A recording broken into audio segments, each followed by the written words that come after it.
सभी बच्चों को राम राम। और बच्चों कैसे हो सब लोग? उम्मीद करता हूँ कि आप सब लोग बढ़िया होंगे। तो एक बार फिर हाजिर हूँ एक धाकड़ कॉन्सेप्ट लेके आपके सामने। ठीक है, चलो आज कुछ नया देखते हैं। तो मेरा क्वेश्चन है तुम्हारे लिए बच्चों, मेरा क्वेश्चन है, my question to you is, he took some poison dash, he could die। और एक क्वेश्चन और है बच्चों, he took some poison dash, he died। दोनों को देखो बच्चों और बताओ सही कौन सा है। अच्छा हिंट दे दूं, चलो मैं आपको हिंट देता हूं। मुझे ये बताओ किस में केबल सो का प्रयोग करोगे और किस में सो दैट का यूज करोगे। लो ये रही हिंट, और बताओ। ठीक है, चलो एक काम करता हूं, मैं बता देता हूं वरना आपका टाइम वेस्ट होगा। ठीक है, चलो तो शायद आपको ना पता हो, पहले वाले में क्या है बच्चों, इसमें सो दैट यूज होगा, ठीक है, और इसमें सो यूज होगा। अब प्रॉब्लम ये कि ऊपर वाले में सो दैट क्यों आया और नीचे वाले में सो क्यों आया, तो भैया इसका एक अपना रीजन है ना। तो वो मैं आपको रीजन समझाता हूं। देखो एक एग्जांपल लेते हैं हम लोग। एक एग्जांपल लिखा हमने, ही वर्कड या he worked hard dash, he could get job as soon as possible। ये क्वेश्चन है। फिर मैंने आपसे पूछा कि इसमें क्या आएगा बच्चों।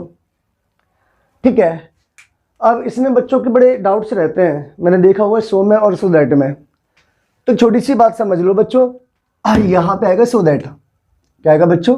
सो दैट आएगा। अब सो दैट क्यों आएगा वो भी बता देता हूं मैं। इसको एक काम करना, ही लिख लेना यहाँ पे, सो दैट आएगा। और इस सो दैट का हिंदी में ताकि होता है। क्या होता है बच्चों? ताकि। और इसके साथ में पूरा क्लॉज आता है, ये बात आपको याद रखना है। ठीक है, एक होता है सो एज, एक होता है सो एज। अच्छा, इसके साथ में 2+B1 आता है, ये भी आपको याद रखना है। यानी सो दैट के साथ में क्या आएगा? क्लॉज, और इसका हिंदी में ताकि होगा। सो दैट का, सो एज का हिंदी में भी ताकि होता है, और इसके साथ में 2+B1 आता है। और शायद आपको ना पता हो, दोनों ये पर्पज को शो करेंगे। किसको शो करेंगे बच्चों? पर्पज को। ठीक है, किसको शो करेंगे बच्चे? पर्पज को शो करेंगे। और याद रखो पर्पज जो होगा ना वो आपका नॉन फैक्ट होगा, यानी वो वास्तव में ऐसा नहीं होगा, एक ऐसा हमारा अनुमान होगा। ठीक है, लेकिन अगर मैं सो की बात करूं तो सो के साथ में आपको याद रखना है पूरा क्लॉज आएगा। ठीक है, और इतना भी याद रखना कि इसके साथ में लिखी गई बात आपकी फैक्ट होगी। क्या होगी बच्चों? फैक्ट होगी। ठीक है, फैक्ट होगी। और याद रखो जैसे यहां पे पर्पज है, यहां पर किसी कॉज का इफेक्ट होगा। क्या होगा बच्चों? इफेक्ट होगा। ये इनमें अंतर होता है। ठीक है, अच्छा एक बात और है, ये जो चीज है ना, इसके अलावा मैं काफी कुछ आपको अलग से पढ़ाने वाला हूं इसमें। ठीक है, देखिएगा अब मेरे सिंटेक्स ही है। अच्छा मैंने आपसे पूछा कि चलो इसमें सो दैट आएगा, सो एज आएगा, तो आप बोलोगे सर इसमें पूरा का पूरा क्लॉज है और ये हमारा पर्पज है। ठीक है, काय का पर्पज है भाई? जैसे मैंने बोला कि ही वर्कड हार्ड, उसने कठिन मेहनत की। अब क्यों कठिन मेहनत की? क्योंकि उसका पर्पज था नौकरी को जल्दी से जल्दी लेना। ठीक है, ये पर्पज है बच्चों। और अगर ये पर्पज है तो सो दैट आएगा। ठीक है, अब तुम लोग बोलोगे सर सो एज भी आ सकता है पर्पज के लिए, तो भैया सो एज भी आ सकता है, कोई समस्या नहीं है, लेकिन उसको लिखने का तरीका हमारा कुछ ऐसा होगा, he worked hard, he worked hard so as to get job as soon as possible। तो ये पेपर में आ जाता है, आपसे पूछेगा कहाँ पर सो दैट आएगा, कहाँ पर सो एज आएगा। तो आपको याद रखना है कि सो एज के साथ में लिखी गई बात हमेशा इन्फिनेटिव के साथ में लिखी जाती है, और सो दैट के साथ में लिखी गई बात हमेशा किसके साथ में लिखी जाती है बच्चों, पूरे क्लॉज के साथ में, ठीक है। और शायद आपको ना पता हो, इन दोनों का हिंदी में सेम है, यानी मैं इस बात को ऐसे लिखूं तो ठीक है, इस बात को ऐसे लिखूं तो ठीक है। अच्छा, लिखने का तरीका मेरा एक और रहेगा, इसी बात को मैं ऐसे भी लिख सकता हूं, he works hard, worked hard, he worked hard in order that he could get job as soon as possible। आप इस बात को ऐसे लिख सकते हो, कोई समस्या नहीं, ठीक है। देखो एक बात समझ लो, ग्रामर एक भाषा है, ये इंग्लिश ग्रामर एक भाषा है, इंग्लिश एक भाषा है, और भाषा को हम लोग एक्सप्रेस कई तरीके से कर सकते हैं, ठीक है। यानी भाषा में कोई नियम नहीं होता। जैसे मैं भैया आप लोग बोलते हो सिर्फ आप हमेशा आगरा के टीचर्स की बुराई क्यों करते हैं, तो बच्चों में बुराई नहीं करता। मुझे इन लोगों से बस इसी बात से समस्या है कि ये चीज़ों को रट्टा मरवाते हैं, और मैं चाहता हूँ कि बच्चा हमेशा सीख के जाए, ठीक है। तो पता नहीं क्यों ये बदतमीजी देते हैं। तो मैं तो तुमसे ही बोलूँगा बच्चों, अपना सीखने आओ आगरा में, क्योंकि आप इतनी दूर से आते हो, पढ़ने आते हो, अपना किसान के बच्चे आते हैं मोस्टली आगरा में, ठीक है, इतनी मेहनत से आते हैं, पैसा वैसा इतना होता नहीं हमारे पास, और आगरा में आए और आपके साथ कोई रट्टा मरवा की बदतमीजी करे तो सही बात नहीं है। तो मेरा मानना है कि इन चीज़ों को सीखो। अब जैसे ये चीज़ है, इसका वास्तव में कोई रूल हो ही नहीं सकता, कोई भी रूल नहीं है, कोई रेगुलेशन नहीं है। इन चीज़ों को लिखने के तरीके काफ़ी सारे होते हैं, और एग्जामिनेशन में क्या पूछ ले क्या पता तुम लोगों को। तो मेरा मानना यह कि चीज़ों को आपको डिटेल में सीखना होता है, लिखने का तरीका सीखना होता है, ठीक है, रट्टा मत मारिएगा। तो इस बात को मैंने ऐसे लिखा, इस बात को मैंने ऐसे लिखा, और इस बात को ऐसे भी लिखा, तीनों का मतलब सेम है। अच्छा, इस बात को एक तरीका और है बेटा लिखने का मेरे पास, मैं इसको ऐसे भी लिख सकता हूं, he worked hard in order to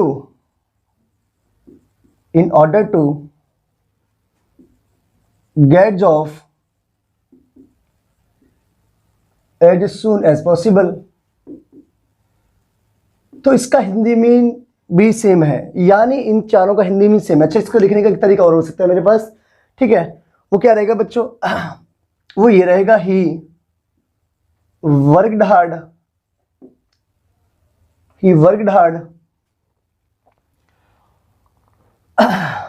to get job as soon as possible,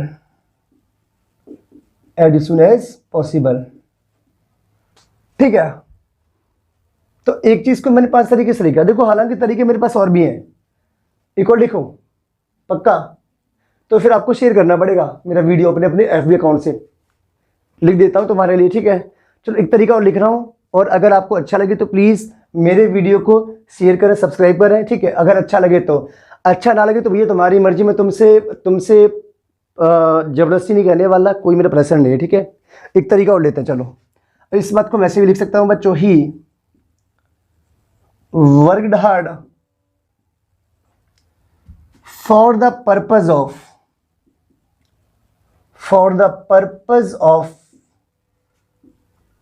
getting job as soon as possible। ये रहा। अब मारो रट्टा बेटा, कितना रट्टा मारोगे मार लो, ठीक है। टीचर्स आपको इतना पढ़ा के भगा देते हैं कि सो दैट के साथ में लिखी गई बात क्लॉज, और सो एज के साथ में लिखी गई बात 2+V1 होती है, ठीक है। अगर एग्जामिनेशन में ये ना आई, इनमें से कुछ आगे, फिर क्या करोगे बोलो। क्योंकि एक बार क्वेश्चन आया हुआ था, टू द पर्पज ऑफ, यहां पे गेट दे रखा था, गेट जॉब, कई बार एग्जामिनेशन में आया हुआ है। तो आपको याद रखना कि ऑफ हमारा प्रेपोजिशन इसके साथ में या तो पार्टिसिपल आता है या आपका जेरेंड आता है, B1 नहीं आता। अगर B1 नहीं आता तो गेटिंग आएगा, इसमें गेट गलत है, तो ये पेपर में आ चुका है बच्चों, ठीक है। तो मेरा मानना है कि इस चीजों को डिटेल में पढ़ो, रट्टा वट्टा मत मारो। अब आपको एक बात याद रखना है बच्चों, मैं कहाँ लिखूं भाई, जगह तो है नहीं, एक काम करो इसका स्क्रीनशॉट ले लेना, ठीक है। तो ये कि मैं कुछ चीज़ें आपको अलग से समझाना चाहता हूँ। तरीका हमारा एक चीज़ को लिखने का कितना, 1 2 3 4 5 6, तो 6 तरीके से मैंने चीज़ों को लिखा हुआ है। वास्तव में और भी तरीके मेरे पास हैं इनको लिखने समझने के, ठीक है। तो 6 तरीके तुम्हारे लिए बहुत है। मैं इसको हटा देता हूँ। हे प्रभु, हे दीनानाथ, मैंने इसको ऐसे हटा दिया। अब मैं एक छोटी सी बात बताना चाह रहा था तुम लोगों को। देखो, आपको इतना याद रखना है कि सो का प्रयोग होता है बच्चों किसके लिए, फैक्ट के लिए। यहां पर्पज नहीं होगा, यहां फैक्ट होगा। और फैक्ट भी आपका इफेक्ट होगा ही है, किसी भी कॉज का इफेक्ट होगा तो ही सो लिखा जाएगा, अदरवाइज सो नहीं लिखा जाएगा। अच्छा, सो दैट, तो सो दैट लिखो या आप इन ऑर्डर दैट लिखो, दोनों का हिंदी में सेम है बच्चों। और दोनों किसको दिखाएंगे, पर्पस को, ठीक है। दोनों के साथ में क्लॉज का होना जरूरी है, ये भी आपको याद रखना है, ठीक है। दोनों का हिंदी मीन क्या होता है बच्चों, ताकि, ठीक है। एक बात और कि अगर आप लोग सो एज लिख रहे हो तो भी ठीक है, या इसके अलावा आप लोग यहां पे इन ऑर्डर टू का प्रयोग भी कर सकते हो। और इन दोनों के साथ में आता है बच्चों B1, यानी इन ऑर्डर के साथ में, जैसे इन ऑर्डर भी लिख सकते हो, तो इनके साथ में हमेशा बच्चों क्या आता है, 2 + B1। और ये भी पर्पज को शो करते हैं। तो पर्पज को शो करने के लिए हमारे पास 4 चीजें होती हैं, so that, in order that, so as, in order to. और इसके अलावा आप लोग इस बात को 2 + B1 से भी लिख सकते हो।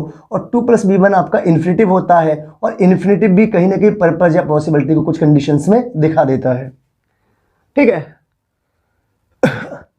अगर आपको मेरी बात समझ आई हो तो भैया बहुत बढ़िया बात है ये तो, ठीक है। एक बार एक काम करो, इसको अपना देखो और समझो।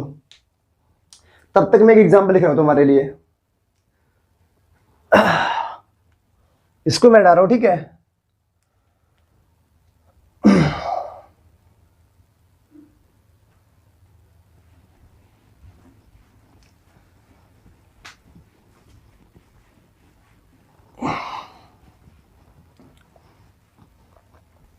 चलो एक एग्जाम्पल लेते हैं बच्चों। एग्जाम्पल हमारा रहेगा, he studied hard, he studied hard dash, he could get the scholarship.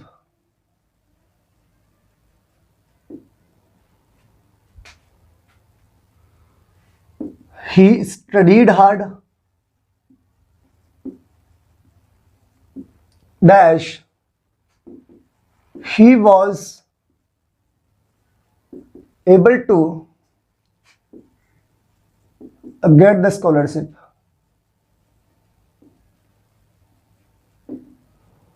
इनको देखते हैं बच्चों। अब बताओ,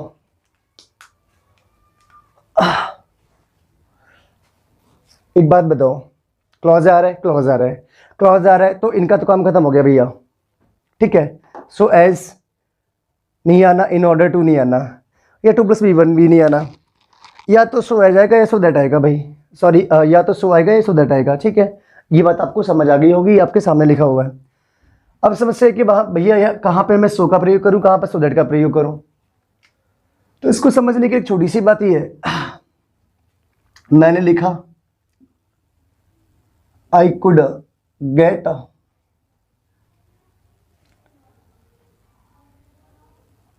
द स्कॉलरशिप, ठीक है। I was able to get the scholarship.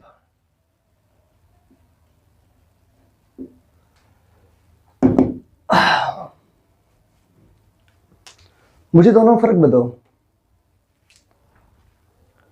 इन दोनों फर्क क्या है। अगर इन दोनों फर्क बता सकते तो बच्चों ये आपको समझ आ जाएगा, और अगर नहीं बता सकते तो फिर वही आपको समस्या होगी।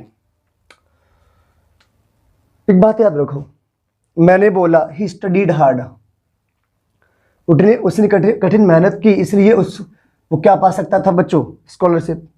यानी ये जो कुड के साथ में लिखी गई बात, ये हमारी पास्ट पॉसिबिलिटी होती है, पास्ट पॉसिबिलिटी कि वो स्कॉलरशिप पा सकता था, ऐसा पॉसिबल है, ठीक है। अच्छा, मैंने इसको वॉज एबल के साथ में लिखा हुआ तो ऐसा सर्टेन है, तो शायद आपको ना पता हो, ये पॉसिबल कंडीशन है, ये यहाँ पे पॉसिबिलिटी है, और यहां पर सर्टेनिटी है कि वो ऐसा कर सकता था भाई, यह सर्टेनिटी है। तो उसने कठिन मेहनत की, उसने कठिन मेहनत क्यों की? ताकि वह ये काम कर सके। ठीक है, ये इसका पर्पज है बच्चों। क्या है बच्चों? ये इसका पर्पज है। और कुड के साथ में लिखी गई बात क्या होती है बच्चों? पॉसिबिलिटी होती है, यानी फैक्ट नहीं होता। कुड के साथ में लिखी गई बात पास्ट की पॉसिबिलिटी होती है, हालांकि पास्ट की एबिलिटी भी हो सकती है। ठीक है, लेकिन यहाँ पे एबिलिटी तो है नहीं है। अगर ये एबिलिटी नहीं है ना बच्चों, तो ये क्या है बच्चों? पॉसिबिलिटी। और पॉसिबिलिटी होती है नॉन फैक्ट। नॉन फैक्ट का मतलब है जो फैक्ट ना हो, ऐसी पॉसिबल कंडीशन हो। तो ये पर्पज है और नॉन फैक्ट है। अगर ये पर्पज और नॉन फैक्ट है बच्चों, तो इसमें आ जाएगा सो दैट। देखो चीजें थोड़ी सी टफ रहती हैं, एक बात समझ लो, मेरे से ग्रामर पढ़ने का मतलब है चीजों को टेक्निकली देखना। ठीक है, मैं रट्टा नहीं मरवाता भाई। आरकेटी में कोई बच्चा पढ़ा हो, उससे पूछो कि क्या धाकड़ी से रट्टा मरवाते हैं, तो बच्चों रट्टा नहीं मरवाता मैं। मेरा एक तरीका अपना पढ़ाने का है कि मैं चीज़ों को अपने चश्मे से देखता हूँ और वैसे ही कराता हूँ। ठीक है, अब मैंने बोला वॉज एबल टू, शायद आपको ना पता हो, इसका मतलब ये कि ये इसने कठिन मेहनत की और ये सचमुच ये क्या पाएगा या क्या पा सकता था? स्कॉलरशिप, यानी इसके लायक था। और अगर इसके लायक था बच्चों, तो ये फैक्ट है। उसने जो मेहनत की, उसने कठिन मेहनत की, उसका इफेक्ट ये रहा कि उसको वो स्कॉलरशिप पाने के लायक था और कंफर्म मिली होगी। याद रखो। देखो इसको एक बार फिर समझाता हूं। ही स्टडीड हार्ड, उसने कठिन मेहनत की ताकि वह जॉब पा सके। वो जॉब, उसको जॉब मिली नहीं मिली हमें पता नहीं है, कंफर्म नहीं है, तो ये नॉन फैक्ट है क्योंकि ये कुड के साथ में लिखा हुआ है। और अगर वॉज के साथ में लिखा हुआ है तो आपको याद रखना है, आपको याद रखना है ये बच्चों फैक्ट है। फैक्ट मीन्स ऐसा हुआ था, यानी उसने कठिन मेहनत की और वो स्कॉलरशिप पा सकता था और उसको स्कॉलरशिप मिली। फैक्ट है ये। ठीक है, अब उसको स्कॉलरशिप क्यों मिली भाई? क्योंकि उसने कठिन मेहनत की। तो ये रहा कॉज। क्या रहा बच्चों? कॉज। और ये रहा इफेक्ट। ठीक है, अच्छा ये कॉज नहीं हो सकता, ये कॉज और ये इफेक्ट नहीं, क्योंकि यहां पे अंदाजा है, पर्पज है। उसको स्कॉलरशिप मिली नहीं मिली हमें नहीं पता, ये पर्पज था उसका स्कॉलरशिप पाने का, लेकिन यहां पे ये वॉज के साथ में लिखा हुआ तो पक्का पक्का उसको स्कॉलरशिप मिली है। तो ये रहा आपका कॉज और ये रहा इफेक्ट। और मैंने आपको क्या बताया कि जब भी इफेक्ट की बात हो तो वहां पे सो का प्रयोग, तो वास्तव में यहां पे सो आ जाएगा। कैसा रहा? इसको देखते हैं। ही टुक सम पॉइजन, उसने कुछ पॉइजन लिया ताकि वह मर जाए। क्या वो मरा? तो कुड़ के साथ लिखा हुआ है, ये हमारा एक अंदाजा है, ये फैक्ट नहीं है। मरा कि नहीं मरा हमें नहीं पता, हमें अंदाजा, हम केवल एक अंदाजा लगा रहे हैं, ये उसका पर्पज रहा है। अब मरा है कि नहीं मरा हमें नहीं पता, लेकिन यहाँ पे मैंने फिर बोला ही टुक सम पॉइजन, उसने कुछ जहर लिया और ही डाइड। इसका मतलब क्या? ये फैक्ट है। और अगर ये फैक्ट है तो यहाँ पर सो आ जाएगा, और अगर ये नॉन फैक्ट है तो यहाँ पर क्या आ जाएगा बच्चों? सो दैट आ जाएगा। तो आपको याद रखना है कि सो दैट के साथ में लिखी गई बात कभी भी फैक्ट नहीं होगी, वो नॉन फैक्ट होंगे इस कंडीशन में। और याद रखो बच्चों ये पर्पज को शो करेगा। लेकिन अगर मैं बच्चों बात करूं किसकी? शो की, तो शो वाले केस में ऐसा नहीं है। शो वाले केस में ऐसा है कि भैया जो काम हुआ है वो फैक्ट है। शायद आपको एक बात समझ आ गई हो, तो एक बात और समझा देता हूं मैं एग्जांपल देके। देखो, she earned lots of money. She earned lots of money dash she could purchase a new car.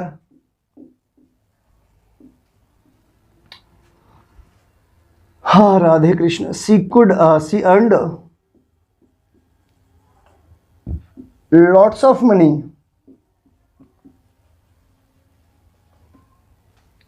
dash she was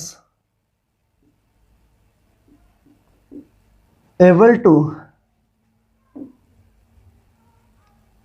purchase a new car. देखना बच्चों इन दोनों को, तो आप लोग बोलोगे सर ये कुड के साथ लिखा हुआ है, मैंने बोला हाँ भाई। तो कुड के साथ लिखी की बात क्या होती है, पास्ट की पॉसिबिलिटी होती है। अब पास्ट की पॉसिबिलिटी यानी फैक्ट नहीं है, और अगर ये फैक्ट नहीं है तो बच्चों नॉन फैक्ट है, और नॉन फैक्ट पे पर्पज है। क्या है बच्चों, ये पर्पज है। ठीक है, पर्पज क्या है बच्चों, उसने काफी पैसे कमाए। काय के लिए कमाए भाई, उसका पर्पज क्या रहा कि वह एक नई कार खरीद सके। ठीक है, अब नई कार खरीदी या नहीं खरीदी हमें नहीं पता, पर ये इसका पर्पज रहा है, और ये फैक्ट नहीं है। अच्छा, इसका मतलब क्या है, सी अर्नड लॉट्स ऑफ मनी, उसने काफी पैसे कमाए इसलिए वह कार खरीदने लायक हो गया। यानी उसने इतना पर्याप्त पैसा कमा लिया कि उसने कार खरीद ली। वो इस लायक था बच्चों, वो इस लायक था। देखो इसमें लायक नहीं है, इसमें इसका केवल पर्पज है, और इसमें इसका ये फैक्ट है कि वह कार खरीदने लायक हो चुका है। ठीक है, तो ये रहा आपका रीजन या कॉज, और ये रहा बच्चों इफेक्ट। ठीक है, और वैसे भी कुड के साथ में आपको याद रखना है बच्चों, मोस्टली यहाँ पर सो दैट आता है। एक छोटी सी बात हो, समझ लो। यहाँ पर क्या आ जाएगा बच्चों, शो, है ना। तो सो के साथ में लिखी की बात हमेशा इफेक्ट होगी बच्चों, ये कॉज होगा, ये फैक्ट होगी। और सो दैट के साथ में लिखी की बात ये वाली हमेशा पर्पज होगी, और जो ये फैक्ट नहीं होगी। ठीक है, ये नॉन फैक्ट होगा। एक छोटी सी बात और समझा देता हूं मैं। मैंने बोला he was ill dash he died. अब बताओ क्या आएगा, तो आप लोग बोलोगे सर वो बीमार था और मर गया। ठीक है, मरने की संभावना नहीं है, और मरना उसका पर्पस भी नहीं है। उसने जहर लिया, उसका पर्पस था कि वह मर जाए, मरा नहीं, या मरा या नहीं मरा हमें नहीं पता। तो ये इसका पर्पस है, या तो डेफिनेटली मर गया। और मैंने बोला कि डेफिनेट कंडीशन में क्या होता है बच्चों, सो का प्रयोग, यानी डेफिनेट का मतलब होता है फैक्ट। ये फैक्ट है कि वो मर गया। क्या है बच्चों, ये फैक्ट है, और अगर ये फैक्ट है वो मर गया तो सो का प्रयोग। ठीक है, कैसा लगा भाई, मुझे बता देना। अच्छा, अगली क्लास में हम लोग क्या करेंगे, अभी मैंने आज यहाँ पे शो दैट का प्रयोग बता दिया है। अभी आपका सो दैट ये वाला रह गया है। ठीक है, और एक और आएगा बच्चों आपका सच दैट। तो इसको आगे वाले लेक्चर में हम लोग देख लेंगे, सीख लेंगे, समझ लेंगे। बाकी आप लोग चीज़ों को एंजॉय करो और ढंग से पढ़ो। और एक बात और है कि वास्तव में अगर आपको ग्रामर सीखना है तो मेरा बैच स्टार्ट हुआ है ऑफलाइन। ठीक है, वहाँ पे आप अपना पढ़ने आओ। ठीक है, 12 से स्टार्ट हुआ है मेरा, 2-3 दिन हो गए बच्चों। और ये है आपके रूम नंबर 4 RKT में। तो यहाँ पे ऑफलाइन बैच में पढ़ने आओ, मजे लो। ठीक है, और आपके दोस्त से उनको भी बताओ, क्योंकि ग्रामर तो बच्चों वास्तव में आगरा में मैं ही पढ़ाऊँगा, बाकी सब रट्टा मरवाते हैं। ज़्यादा रट्टा वट्टा के चक्कर में मत पढ़ना, वरना सीख समझ नहीं पाओगे। ठीक है, बाकी कल मिलते हैं हम लोग। सभी को राम राम।